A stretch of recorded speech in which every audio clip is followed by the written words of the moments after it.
Hey everyone, and welcome to my channel. So I want to make a video on this before I detail it, before I touch it. I just bought this Sea-Doo GS, and I actually just sold one.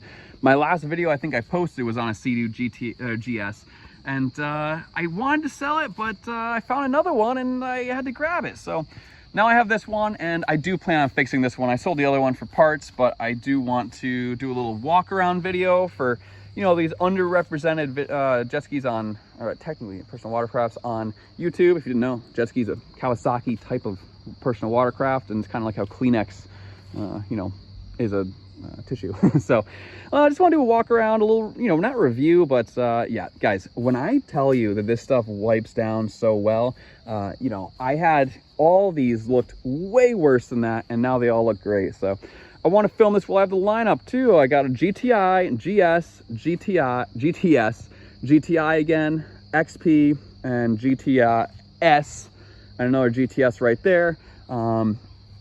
This one's got a blown motor. I blew myself. This one's got a blown motor. I blew myself. And all these are, you know, in good shape. But let's jump into this. Sorry about that.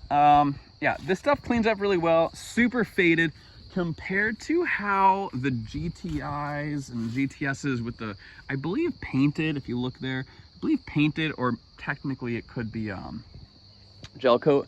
Those don't really fade, where this fades like crazy. So we'll see what this looks like afterwards, but everything looks pretty, you know, pretty much in good shape. I had a GS that was red and white, and I think, I mean, these classic colors, you can tell my niche that I am so into. I love these old Sea-Doos that are purple and yellow. I think they're so neat. The graphics look like they're in pretty good shape, but this is like as I bought it, as I got this trailer. So everything seems to be in pretty good shape. Everything seems original. Don't know if that's stock. Don't think that's stock. Obviously that's stock, but no reverse. It's got the spot for reverse, but obviously there's no handle for reverse. I have the key for it, I believe right next to it. My other one had, I think, just a fuel gauge. This is also a fuel, yeah, it was probably the exact same one on the 99. It looked a little bit more modern, but doubt that works. I've never had a working gauge, and as you can see, I've had a couple of these. I don't know where the key is, but either way, it's not going to do anything. Yeah, I don't know where it is. Not going to do anything, but we have one side for oil, one side for gas. This whole thing came with a nice toolbox I had in here, found here, that needs to be reassembled.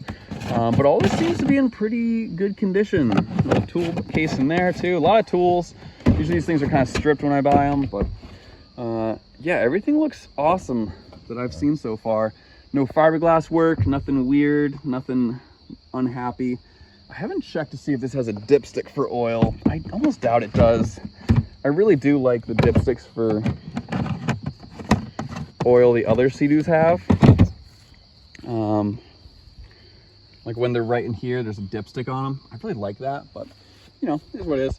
This has the 717. I think the GT or the GSX, I think is the one that has the 951 or the 8, you know, correct me if I'm wrong. I think it's 951. But yeah, it's got the 717, like all my other ones. It looks pretty rusty. The reason I want to keep this one forever, possibly, is because if you look at these bolts, this thing has never been apart. They have all been apart, and this thing is still factory paint on the bolts. So even though it's rusty, I'll put an endoscope down there and see what it really looks like. But everything, the rust bugs me a little bit.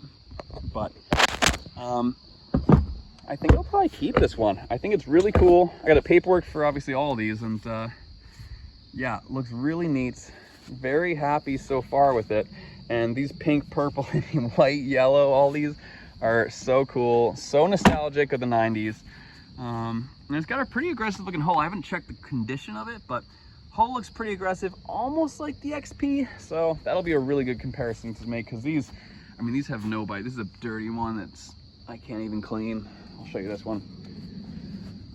They're pretty flat, and that's, you know, good for some things, but yeah, pretty flat, which is fine. You know, it's not a big deal.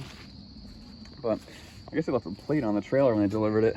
I'll return that. But yeah, faded, could be replaced. We'll see how it runs, and maybe I will replace it, maybe I won't. But there's a walk around. It's got the normal Sea-Doo stuff over here too. No trim tilt, but on off throttle, and one gauge. So, you know, let me know if you have one of these, and if they're awesome or not.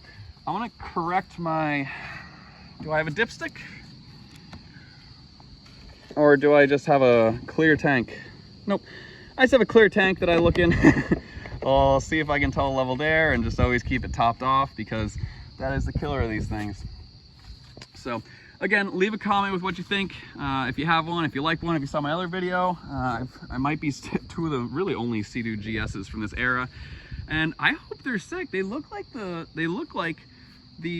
not undervalued, what's the term I'm looking for? Just the underrepresented XP. So I'll definitely let you know if that's true or not. And yeah, guys, leave a comment, check out the other videos, and thanks a lot for watching. All right, bye.